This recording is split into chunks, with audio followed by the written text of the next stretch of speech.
Now we lost our signal, so I'm gonna wait a few seconds for everyone to hop back on. I don't know what happened. We just got kicked out of Instagram, so I pray this doesn't happen again. Anyway, let's see as we have our friends joining us again. Apologies. All right, hold on. Got more people coming on. There we go.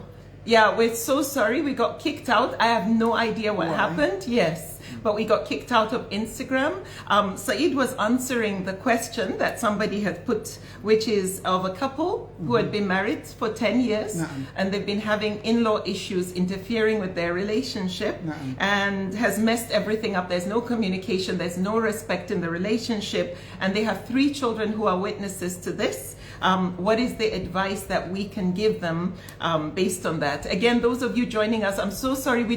Our internet or our Instagram just crashed, so we had to log back on. I pray it doesn't happen again. But I did see someone ask a question, something to do with their mother had checked off all the boxes except something. I would love for you to put the question again because it's disappeared. So please, could you send us the question so that we'll go back and answer that? But in the meantime, Saeed, you were talking about part of the rights. I was referring to the rights of marriage of both husbands and wives. That kindness, respect, and love is what each is entitled to from the other. Now, if kindness and respect is among the rights that the husband is entitled to and the wife is entitled to, we have to be very careful that when it comes to parents and the relationship between children and their parents, and when someone went to Rasulullah and asked Rasulullah sallallahu alaihi wasallam, who should I pay attention to, or who should I see, or who should I visit? On 3 occasions, Rasulullah said, your mother, your mother, your mother. And that's how important parents are in our lives. And the treatment of treating parents, if they're aged, if they're sick, if they're having challenges, I think it's out of respect, kindness, and love for your spouse to let them visit their parents. Of course, the man has the right to deny, or wife has to seek permission from the husband to go out, including visiting relatives and parents.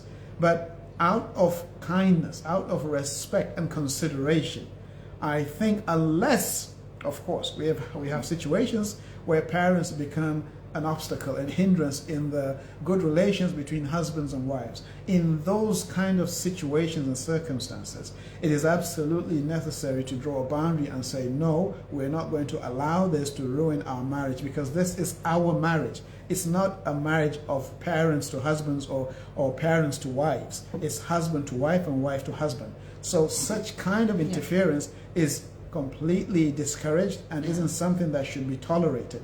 But just to visit, as long as one doesn't go there and comes back with negative influences or thoughts or attitudes in the house, I think it should not be something denied a wife, particularly when she is trying or he's trying to observe that hadith where we're supposed to show kindness to parents. And don't forget, we've been told severally that paradise lies at the feet of the mother, although some scholars have corrected that and said paradise lies at the feet of parents.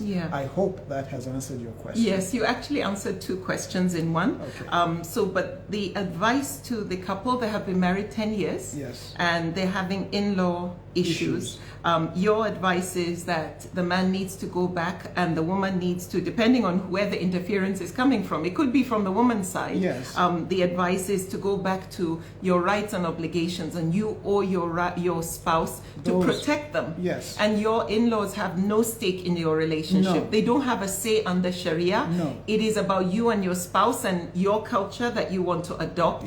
They cannot tell you what to do and how to relate with each other and dictate. And the second point, though, which I needed to emphasize, whereas under Sharia, the wife has to seek her husband's permission before going out. Except those that are already established, like going work, to work and so on. But the question somebody asked was, can a husband stop his wife from visiting her parents, which is why you explained this issue to do with you want to make sure you maintain the bonds of kinship. It's one of those things that we are warned, we're cautioned about not to break those ties of kinship. We are not supposed to break that. And if I could say something, I don't know if you remember Baba, my dad, whenever he wanted me to come over to the house, he doesn't call me and say, Mariam, come over. He calls Said and say, can I see Mariam? And I think that also, he was a Sharia, he was a Grand Qadi until he retired, and obviously was following the Sharia. Respect the husband by seeking his permission to see his daughter, because he has handed his daughter to marriage. Him. Exactly. Part of the problem, sad to say, is a lot of parents are not well versed in Sharia, and do not understand those rights as stipulated in the Holy Quran and according to the Sunnah of Prophet Muhammad sallallahu alaihi wasallam. And I think if there needs to be a discussion, Mariam, we don't know the full details of what the husband is concerned about and worried about in denying her the right to visit. To go. Yes. Maybe there's some negative influence or interference. Whatever it is, they need to sit down and discuss it and remind each other that their obligations or responsibilities are first and foremost to Allah, and then to themselves as husbands and wives, and then to remember those rights and responsibilities are not a buffet. You can't pick and choose what you want. You're supposed to do every single one of them. Exactly. And it's a lot. If you want to find out what your rights and obligations are, you can just go to my website. It's right there as you log on, www.mariamlemu.com, and it'll pop up, and it's a free printable, a PDF file. Let us answer some of the questions I see here. Do you think attraction can grow after marriage? My mum introduced me to someone that checks off all the boxes, but I don't find them attractive. Well, possibly yes, but being pleasing to the eyes is one of the requirements for a good marriage. A person has to be pleasing to you, to see, to look at.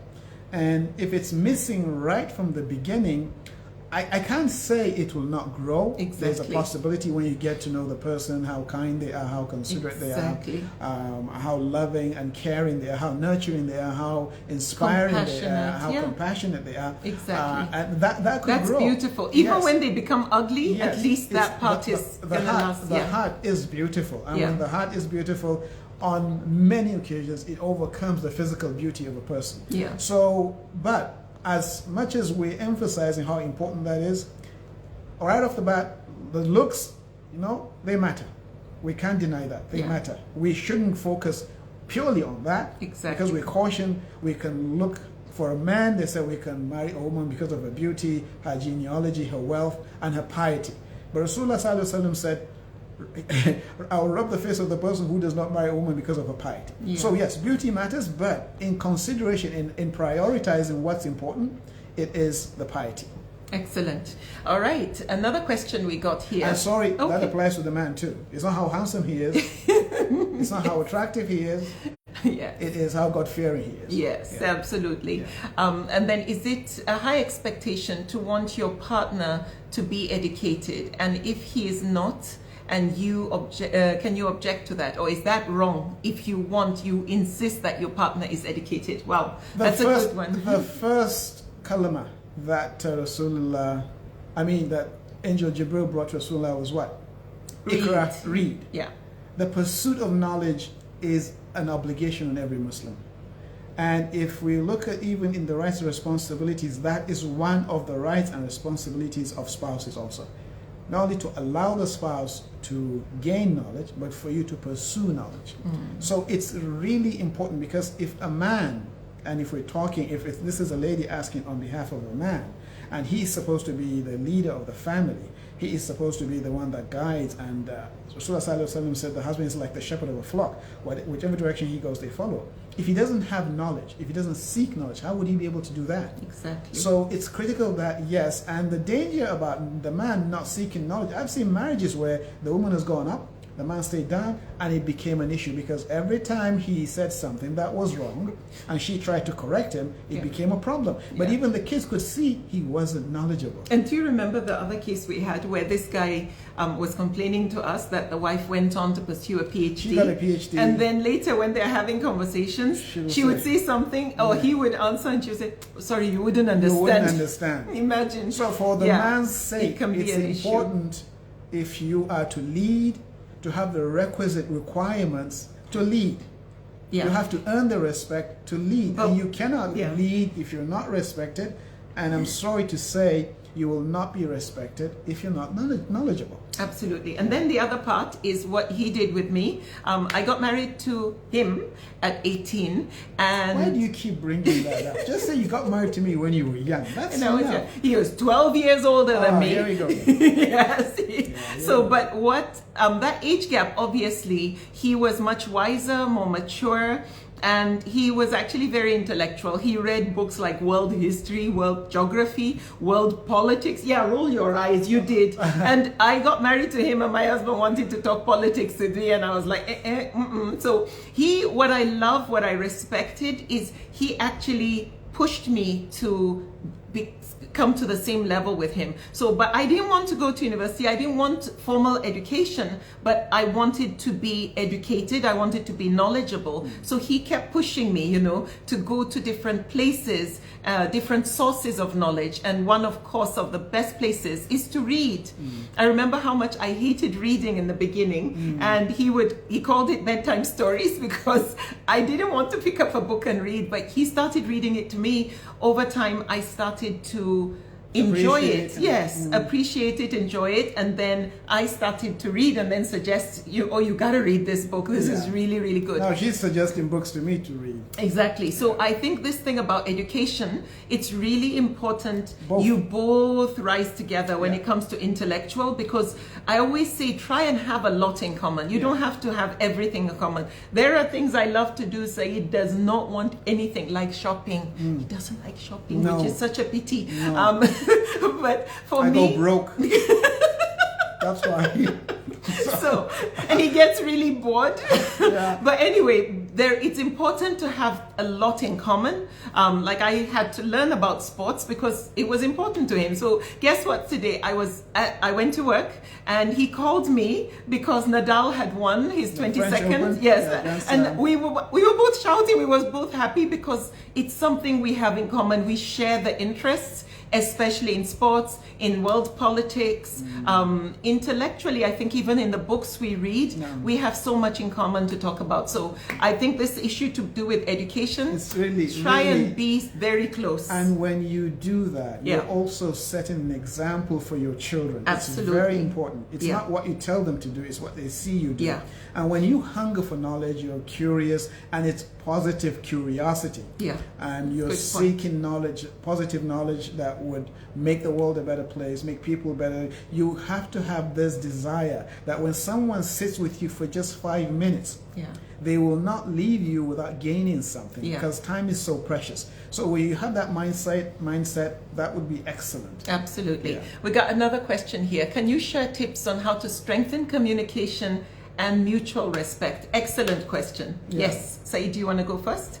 How to strengthen communication and mutual respect. First and foremost, it's important to recognize that the sum of our experiences, we raise differently in how we communicate. But when you get married, you understand that you're creating your own culture.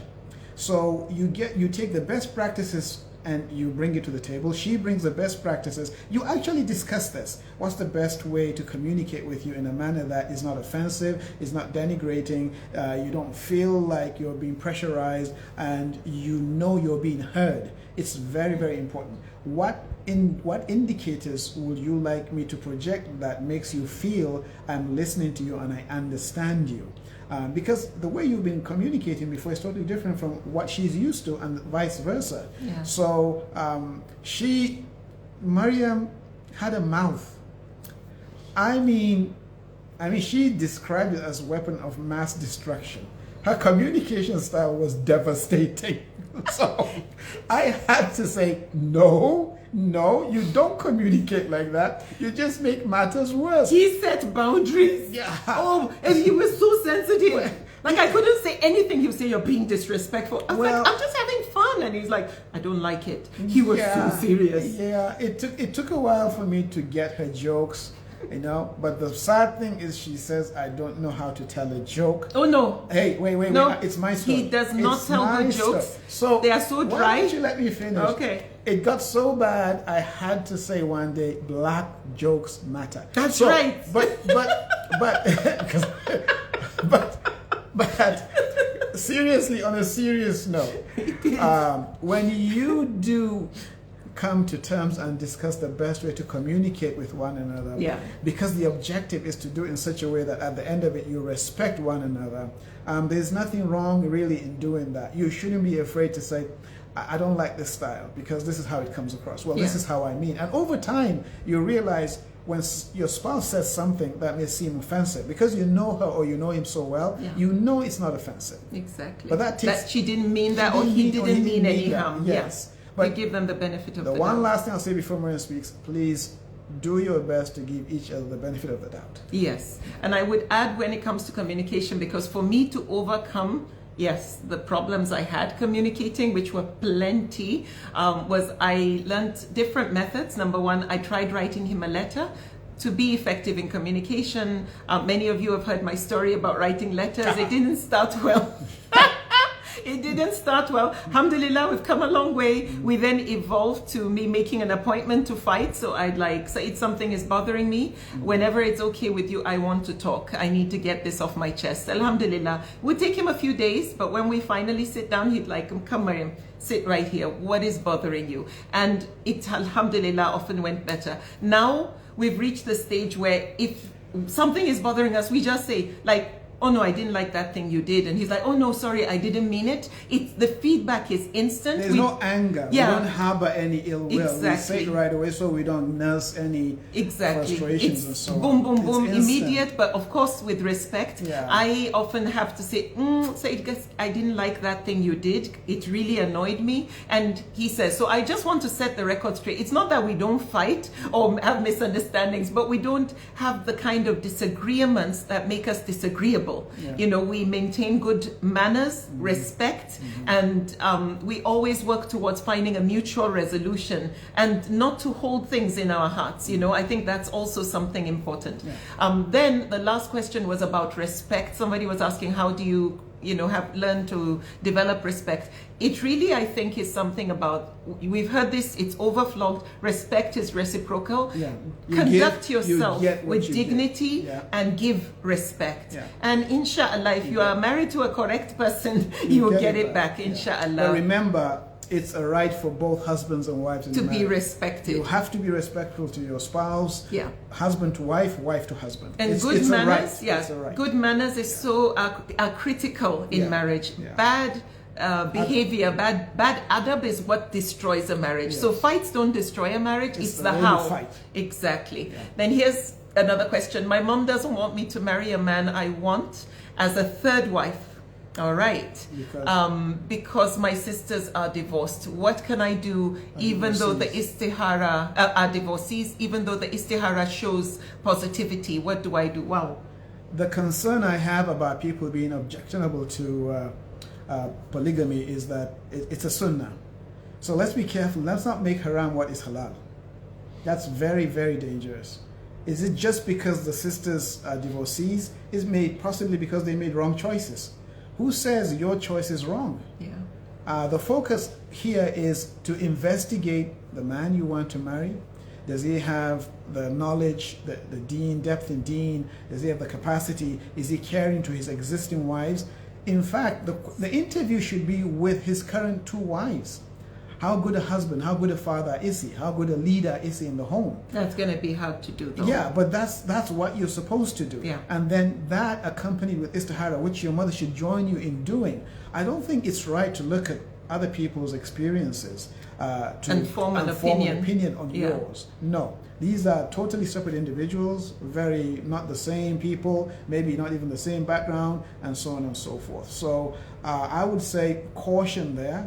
But the best way to go about it, and we've had situations where a lady who was approached by a man sought the permission and was allowed to talk to the man's existing wife, and they had a thorough discussion about her coming in as a co-wife or a sister wife. So that happens, and there should be nothing to hide if the man has nothing to hide, to say, yeah, go talk to them. Do I have the means? Yes. Am I a good husband? They're the best people to answer that question. Am I a good father? They will be in a better position to say. Do I care? Do I cater to my family the way I should, as is stipulated in the Quran and according to Sunnah Prophet Muhammad sallallahu alaihi wasallam? They are the best people to answer that question. But don't forget the istihara. Not just you, not just your mom, even those family friends who you know are close to Allah spiritually and are good people, to join you in the istihara, inshallah. Absolutely. All right, I've got another question here that I wrote down. When is the best time to get married? When would you say, you know what, if you've done this is the right time? When will you know that you're ready to get married? This is a common question I get asked. We are seeing a lot of examples these days of young people getting married when they're not ready to be husbands or wives. They haven't really taken a journey into the self, a journey of discovery to understand what their strengths and weaknesses are as human beings. And that's why the premarital counseling is so important. It has been missing in our society. And then you have young people who get married, who are under the roofs of their fathers, who don't have jobs, who are being maintained, being given allowances. That's not a good situation to be in for a man. Really, it isn't. If your parents, and here's the thing, when we will spend millions and millions and millions in receptions. Yes, bling weddings. I would say, honestly, in preparing a young man, it's better that money is put aside as a source of investment, so it generates revenue. These events last what, 2 or 3 days maximum? Yeah. And along the way, sadly, a lot of us even commit sin because we do haram we things. start physical contact. Yeah, you see bride and groom dancing together, yet the nikah has not been done. It is wrong. When a nikah takes place, let's understand something. We go there seeking the blessings of Allah. Absolutely. Conducting the sunnah of Prophet Muhammad sallallahu alaihi wasallam with witnesses. Why would we go to that extent and then take our own hands and then knock the whole thing down? Yep. By inviting shaitan into our lives and do all sorts of bid'ah in the name of sophistication. Yes. And why? Mm-hmm. You know, we are enlightened, we have money, you know, we can do this dance style and that dance style. We can cut cake holding hands. It is wrong. No physical contact. I'm not a fanatic. This is Allah's law, not mine. No physical contact. But when you do that, and within 6 months and 9 months, you start having problems, then you start wondering why. Mm-hmm. The whole thing was based on a shaky foundation. Yeah. Don't go out there trying to impress people. If you want to impress anybody, impress Allah. Exactly. I love that. Yeah. All right, quickly, I will ask another question. The man I want to marry can't understand my native language, and I also can't understand his. So the only way we can communicate is in English. Advice, please. This is interesting. Well, that's okay. Yeah, there's nothing wrong My mom with that. was British, my dad was Nupe, and my mom obviously couldn't speak Nupe, and alhamdulillah, they lived happily for 50 years, so... Guess what? There are people who speak the same language but don't communicate. In that language. Yeah, they don't communicate well, so I don't think that's a hindrance. As long as you have a way, a language, the key thing is to be courteous, respectful, and tactful when you speak. That's the key thing. Just be respectful. Yeah. Be tactful and be courteous. In whatever language it is Allah has blessed you to be able to communicate in, and know the rights and responsibilities of husbands and wives in Islam, inshallah. Exactly. Let me ask another question. So let me go to those questions that I'd ask you guys to send me emails for, which is, what is it, and I'll start with this one, we'll answer the next set of questions in the next session. What do men do that women don't like?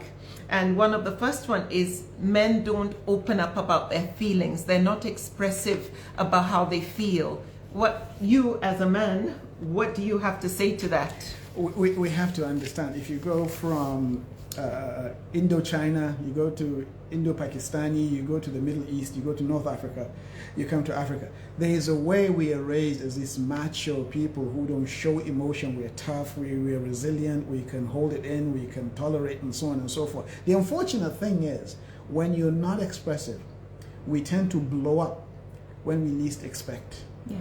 And we tend to lose control because it's all so pent up, and we don't have an outlet. The sad thing is, we are considered weak when we open up and we share our fears, our doubts, even traumatic experiences that we've had growing up that may be considered shameful to even share. And that causes us, I'm not kidding, it causes us health problems. Yeah. Beyond just marital problems, it causes us physical health problems. It causes us emotional problems. It causes psychological problems. And we tend to let out our frustration on our loved ones because of unresolved issues. So it's important, the key concern that many men also have, sad to say, is when they do share their secrets, their experiences. Sometimes our spouses tend to use it in a fight and denigrate the same person who has confided in them in something that's very, very personal and very sensitive to them. Or they tell others outside. They tell others outside. They violate trust. Yeah. When that happens, or when they know it's happened to someone they know, they're hesitant to open up. Yeah. You'll see many men would rather share these concerns with fellow men than they would with their own wives, and it shouldn't be like that. But the women have to make sure they let the husband know that this is a sanctuary, that when you come to me with something that's bothersome, something that has affected you, something that's shaken you as a human being or as a man, rest assured, what I'm there to do is to provide you with solace, to give you support, to give you whatever assistance I can possibly give you to make you heal. And when you understand the power you have as a spouse to help your spouse heal, believe you me, the sense of indebtedness, the sense of appreciation is astronomical. And they will be there for you too. Yeah. So we have to give the signal that I am a safe haven. Yeah. Come to me, I will hear you and I'll help you. And unless you tell me to discuss it with somebody, it's between me, you, and Allah. Yeah. We have to project that sense of trust. That is, the women have to project that and help. Yes. I know a lot of men, it's probably how they saw their own parents, especially their father, how he was. Maybe he was non-expressive. I think one thing I love so much is watching Said and how he relates with the boys and what the boys witnessed growing up. He was very expressive. If he's sad, he'll say, I'm feeling sad. He was expressive of emotions, and he would say, I'm not happy about this, or I'm sad about this, or this makes me so, I'm elated. They hear words of emotions that over the years, I watched the boys as they grew older, they would say, honestly, I'm feeling really sad right now, or I'm scared about this. And I think these are words that, when men say it, that vulnerability actually is such an endearing quality. I know for lots of women, when I talk to them, they love their husbands even more when they soften up and show how human they are, when they show that expression. So I just want to say, for the men who man up and go by big boys don't cry, it's actually unhealthy, as Said said, and it's not really a good quality to have, because if your spouse has earned your trust, it's something that's important, because they are the ones you're supposed to open up to. They're the ones who are meant to know you better than anyone else in the world. But may Allah guide us in the best manner. There's a question I have to answer here from a lady. She said, I want to get married, but whenever I think of leaving my parents, I always get scared, and I find myself scared, really scared. Please, how can I deal with this? This is so sweet. But I mean, obviously, this is a reality. I want you to answer it. How did you feel getting married? I mean, I was looking forward to leaving home because my father was so strict. I was dying to go out of the house. My father had curfews for me and lots of rules, and may Allah bless him, those rules protected me, and I created my own rules in our house too. But I don't think I'm really the right example, but I had such a close bond and a tight relationship with my parents. And yes, of course, one is going to miss one's parents, but this is life. If you think about how would you feel, you're afraid of leaving home, but if Allah called your parents home, which is obviously inevitable one day, what are you going to do? We're going to lose our loved ones one day or, one day. So I don't mean to be insensitive, but you mentally need to just prepare yourself and know that this is part of your life. You're not leaving your parents. They're still in your life. Yeah. They're parents for life. You're starting your own family. Exactly. So you have your own children, so you become a parent. And like we used to spend Sundays, we had family day where where we would go with my husband in the morning and we'd play tennis with my brother, my mom, Allah yarhamuha. My dad would come and sit and be watching us, and our children would be playing around while we played. So we made it a nice family thing. So we are still together, and then they would come to our house for breakfast, then we would go to my mom's house for lunch, and we'd all sit together and be chatting as a family, you know. So you're not really leaving your family. It's not goodbye forever. Even if you are in another country, the good thing is you have WhatsApp video, you got Zoom and other mediums that you can still see your parents and loved ones and communicate with them. I think there is a need for parents to start preparing both male and female children for marriage. Yeah. To start telling them early that you're going to have your own home, you're going to have your own husband, you're going to have your own wife, and you're going to have your own children. So mentally, earlier on, because that was what was done with me, I think I was maybe 7 or 8 when the discussion of marriage was being thrown around and people were making jokes and so on. So in my mind, earlier on, I kind of accepted the fact that I will be getting married someday, and I'll have my own wife and I'll have my own kids. So parents have a role to play in that also. But when here's a danger. We love our children so much, we shelter them so much that they cannot fathom or imagine any place that will be as good as home. Yeah. That has a disadvantage.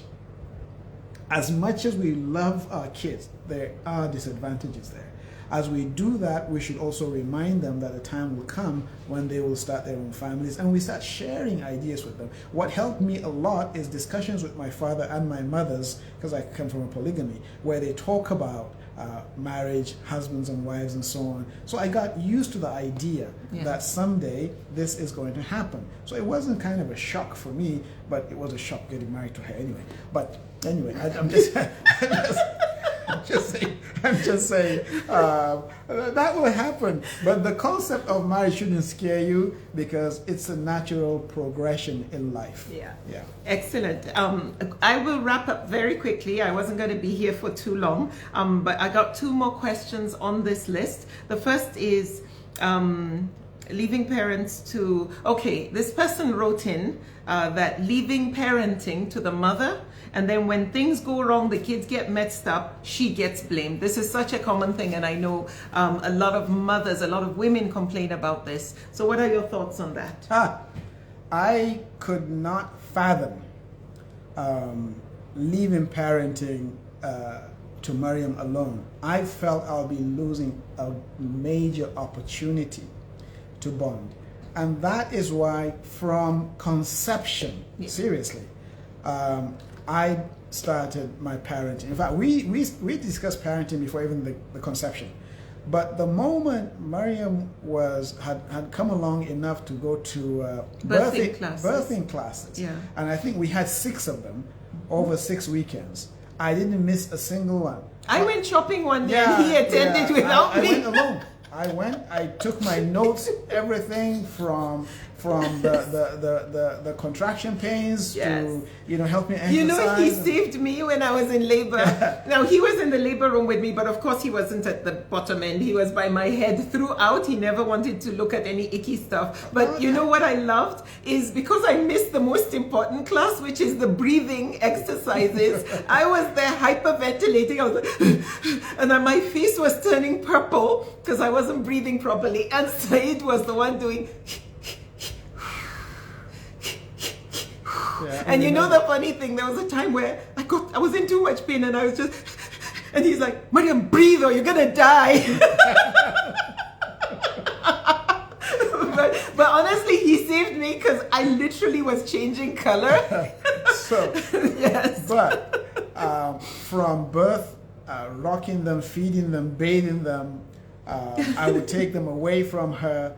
I mean, it was when my children came that I started drinking coffee because I would be up from 1 to maybe... So that I could sleep. Yeah. Once the kids were up at night, I just took them away from her. And, it created a bond. Yeah. There's a relationship between my children and I that is just priceless. Even now, they are finished university practically. One is just about to graduate, and one has they're graduated. so close. Yeah. They're so close. They talk every day. Every day. Yeah. And we discuss everything. Yeah. And I wouldn't trade that for the world. Yeah. So for the men who think it's like, oh, Aikimatan is just for women, men don't do that, wrong. They're missing out. And one sad thing, there's a phenomenon going on in Nigeria, especially in certain parts of the country. Because it is the mothers who spend all the time in caring for the kids. When they become affluent, I've had cases where the children who live abroad would just send tickets to their mothers, and they leave the man living alone in Nigeria. Honestly, the mother isn't there and then taking care of their mother. And the reason being, you were not involved. Yeah. You were detached. Exactly. And many of them think that's the way it's supposed to be. The kids see this and they feel you don't care. Yeah. They feel you're not involved. All you do is you go, you pay for the fees, you don't care to hear or know anything about them. And the one who has been there every single time, when they're pain, when they have nightmares, when they pee in bed and they need to be reassured, all these things. Yeah. If it's always the mother, I want to tell my brothers out there, be careful.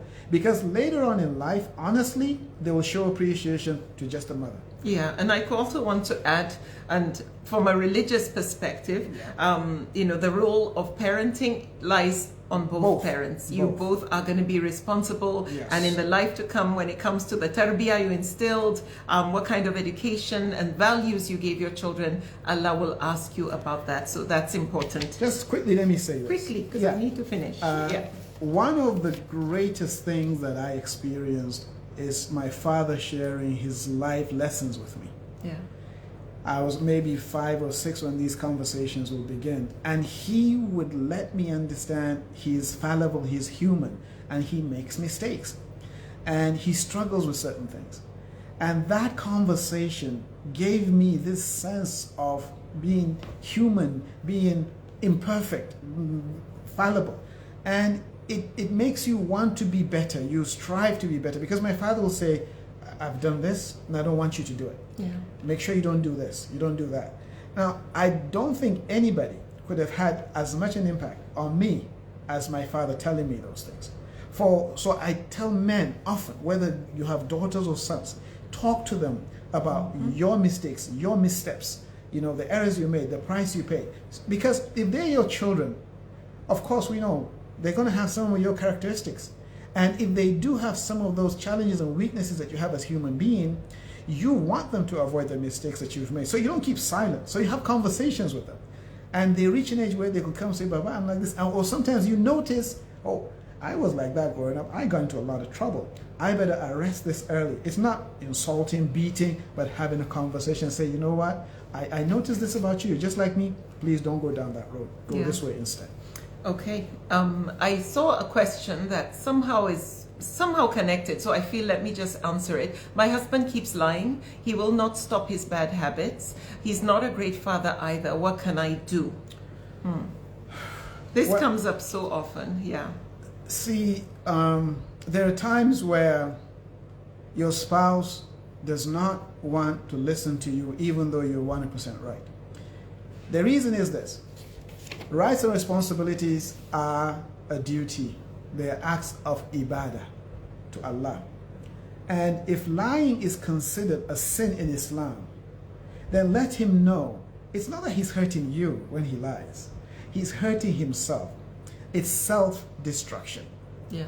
And if you are his sutura, as it stated in Surah Al-Baqarah, you're there to protect, to be his garment, and you tell this man that, listen, there's a limit to what I can do. This is what you're doing to yourself. And if you are not listening to me, I'm going to escalate this to people that you respect and tell them to step in. Because I'm trying to save you from yourself. It's not that you're hurting me, but you're hurting yourself.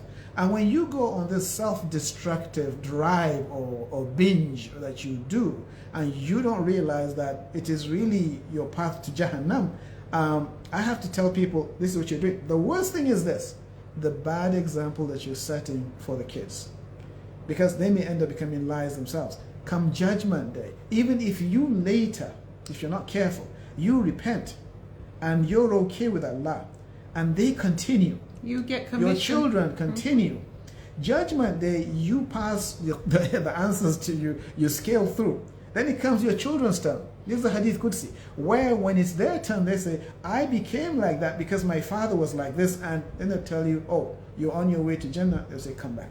Let's be very careful about habits.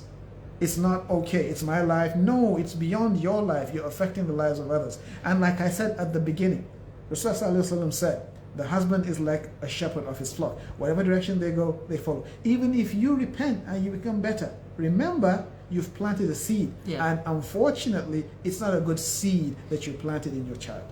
And also, I think for some, they want to know, so what can I do? I can't talk to my husband. Maybe he won't listen. These are habits. You may have to escalate it. You may have to involve people that he respects to talk to him, that this is affecting you, this is affecting the relationship, and this is affecting the children. And, you know, exactly, and his relationship with Allah. Yeah. But at the same time as well, you know, it's, anyway, I think Saeed has answered pretty much most of the points with regard to that. You have to decide, what do you want to do? If you have to do istihara, why? Because it is your children that are seeing the example, and you'll be asked about that. You know, you may think you're doing them a favor by staying in a toxic relationship or in an unhealthy relationship, and they're seeing the wrong example. Later they will resent you for allowing them to be witnesses to that. So I've got the last question here, but I noticed one more before I go there. Let me see. Is it haram for a man to enter multiple mutas without permanently marrying? Wow, this is such an interesting question, and it is amazing that it's coming now. I can't believe this came up. So for those who don't know what muta is, it is it's described as temporary marriage, and it is often something that comes up from the Shia sect, but it isn't something that most scholars subscribe to. So I say most often what I have learned based on my research, it is un-Islamic. It's haram. It is un-Islamic. It is haram for you to go into this not temporary just multiple, marriage. Even one. Yes, even if it is one, not multiple. Permanent marriage is what we should all go into. Marriage is marriage forever after, with one spouse or four up at the most, if we are able to do it. Not just to satisfy your temporary lust and then you get a divorce. No. So this question, why I said it's interesting, is I just came back from the UK a few days ago, and while I was there, I was counseling somebody, and she was mentioning this is such a common thing that what was the word I said? Secret marriage. That this is very common, different from temporary marriage. This was secret marriage, that their parents don't even know they're married, but they have a relationship going on. When things mess up, like I discovered in some of the cases I was counseling, is so this girl marries somebody secretly, and then her parents want her to marry someone, but she's already gone into a nikah with someone else. Imagine the mess she has put herself in, and how she's going to get out of that mess. It's a long story, and I think I'll do another talk on that particular thing, because the lady gave me permission to share her story and her experience. But when I was sharing what I learned with someone else, he actually said to me that there are some places in the Shia communities where they have imams in front of brothels, where they do like 10-minute or 40-minute nikah.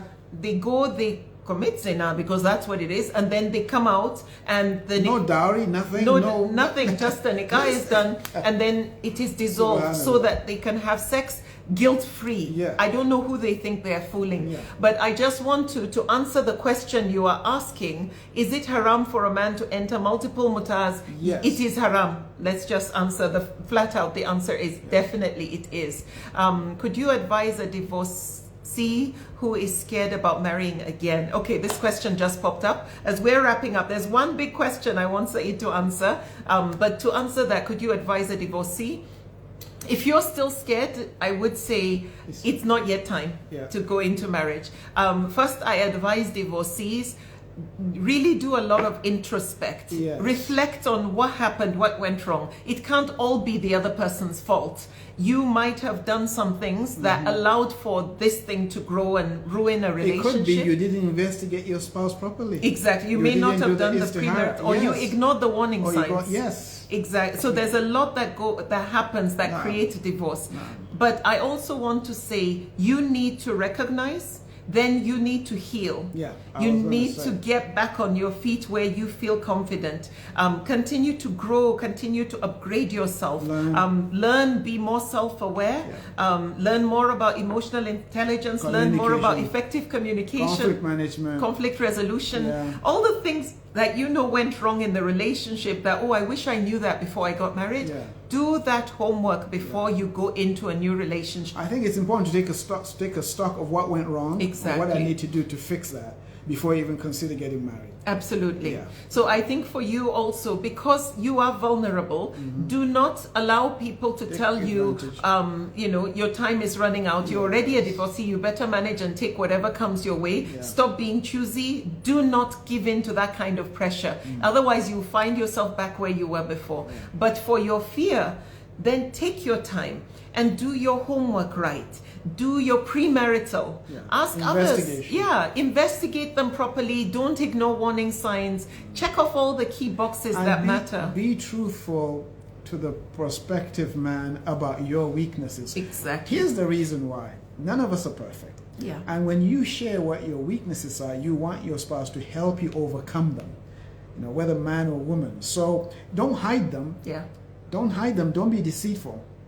Be honest. Allah in His mercy will also help you both in overcoming those challenges, inshallah. Yes. Then last question here, and I might just answer one more there, but here's this one. When I asked that question, what is it that women don't like that men do? This one is, intimacy is one-sided. Yes. I can hear people in the house saying, yes, intimacy is one-sided. It's more about the man being pleased and enjoying it than the woman. It's more about sex than making love. No. What have you got to say to that, sir? Okay. Well, first and foremost, let's understand one thing. Men and women are wired differently. Women make love emotionally, men do so physically. Yeah. What do you mean by that? You need to explain. Do tafsir on that. Okay. You don't start making love to your wife at night, you start it in the morning. What I mean by that, from the moment she wakes up, how you communicate through the day, how you talk to her, how you check on her, when you're home, how you help if you're both home with the chores, you know, how you are empathetic when she comes. And there's one thing, you know, when they say men are from Mars, women are from Venus, when they come complaining to you about how their day went, don't solve the problem, just listen. Don't be a Martian. Yeah, don't be a Martian. These things, the lovemaking starts early. And when you deposit all these things, the woman is emotionally ready to make love to you. That's number one. Number two, it is a requirement. It's in Sharia. Part of her rights. Yeah, to prepare the woman. Oh, okay, yeah. You know, in essence, to prepare her physically to accept you. You don't just in short, to arouse her. To arouse her and to make her willing to accept you, not to hurt her, not to physically just go in and cause all sorts of problems down there. Men have to understand that. So it's not like we have an urge right now and we want to satisfy ourselves right now and that's it, we're done, we start snoring like a lion, you know, with a lioness. That's not the way it's supposed to be. Sorry. but we're supposed to be more considerate, more sensitive about the nature of women. We have to understand the nature of women. This brain of ours. They make love from here. Well, you men. It's a mess in here. If it's messed up there, if she's not happy, if she's not in the right frame of mind, or you fought, there are unresolved issues, and you just think I'm sorry, and then she's okay. It doesn't work like that, gentlemen. So take the time, have a conversation. Not when you're aroused. No. Have a conversation when you're both normal and say, how do you want me to do this? Yeah. Just have a conversation. Yeah. You are in what brings you pleasure? And finally, let me say this. Intimacy satisfaction is the right of both husbands and wives. It is listed in the rights and responsibilities. The wife, we owe each other. We owe each other. The husband, to be satisfied when it comes to owes intimacy. the wife to be satisfied. You hear this hadith that men like quoting, even if she's on a camel, she's supposed to come down when the husband calls. Down your Get camel. down your camel. Well, there's another side to that. They say when the wife isn't satisfied, she can keep you in bed until the sun rises. Yep. But you see, our mothers don't talk about that. So brother, like, she can stop you from going out, man. What did brother say? Just say, yeah. Yep, you heard him. Yeah. So let's be careful. And when you keep ignoring that, you're not only denying her right, you're also offending Allah. And you are going to cause fitna if you're not careful, because we are dealing with the effects of women who have been neglected and ignored, because that's where the rise of masturbation, watching pornography has just risen. Yes, and then extramarital affairs. Extramarital affairs, yes. Because you hear, you know, I do everything, they're not satisfied, or it's all about them and not me. Yeah. What about my needs? And then somebody else comes along, or they watch something, and before you know it, it leads to something else. You have to be careful. You have to get this in order. Yeah, please. So that is it with regard to the questions I was going to answer on my list from those that I harvested. But I got a ton more. Wallahi, I have over 100, but I'm not going to answer them today. But I see a lot of requests that we should do this more often. Inshallah, we will make the time. I just see somebody asked, please advise some men who focus more on their phones than on their families. I think for me, one thing that I've heard Said say quite often is be careful with what you use your eyes to see. That sometimes zina is of the eyes, with what you see. The person may be just chatting with people, but be careful giving the unseen more priority than those that you would want by your bedside if you were on your deathbed. Those that truly matter. Those that will pray for you when you are no longer on this earth. Here's the thing. Rasulullah said the best among us, said the best among us are those who are best to their wives. And then in another case, he said, I'm the best amongst you. Every second, I want brothers and sisters to understand this. Every second we spend, Allah will ask us to account for it. Now, when you come to account and you had an option to either having a conversation of which both you and your wife or your family will grow, will learn, will be better Muslims, better versions of yourselves. And instead, you lock yourself up in a phone. You know, either you're looking at social media, political conversations, or gossip, or whatever it is, or fashion, or music, and you lose that opportunity. It will be held against you come Judgment Day. That time is precious. And I want to say, there is nothing more valuable, more precious than time, because once it's gone, that's it. You can't get it back. So careful how you manage time. Careful who you spend time with. Careful what you discuss in that time. Careful what kind of advice you give in that time. Yeah. Careful even what you think, because you can have zina also. You know, you visualize things, and it's zina. It doesn't have to be physical. There's zina of the hand. You typed in your phone, you went to a site. There's zina of the foot, you walk to a place. Zina of the eye, you know, zina of so many things. The tongue, everything. Tongue, be careful. So time. And our body parts are witnesses against us. They will be just the imagine in front of Allah. They will be the ones they will testifying. Say what, testifying. Yes. I think that's important. Yes. So it's so funny. I saw somebody write something. I thought it was so hilarious. They said we look alike. I was like, how? Yeah, wait. 30 years of marriage does that to you. No, it does. I do not look like you. Hey, you know what? When we first started, it was so funny. You guys who missed the beginning, you know, people would say Fanta and Coke. And then he now looked at me and he said, I am Moi Moi. And I said, he's Amala. I didn't For us Nigerians, you get it, right? No, I'm not. I know Amala. The kind I've seen is blacker than me. Yes. Even black as my hair. There's a difference between my hair and my skin.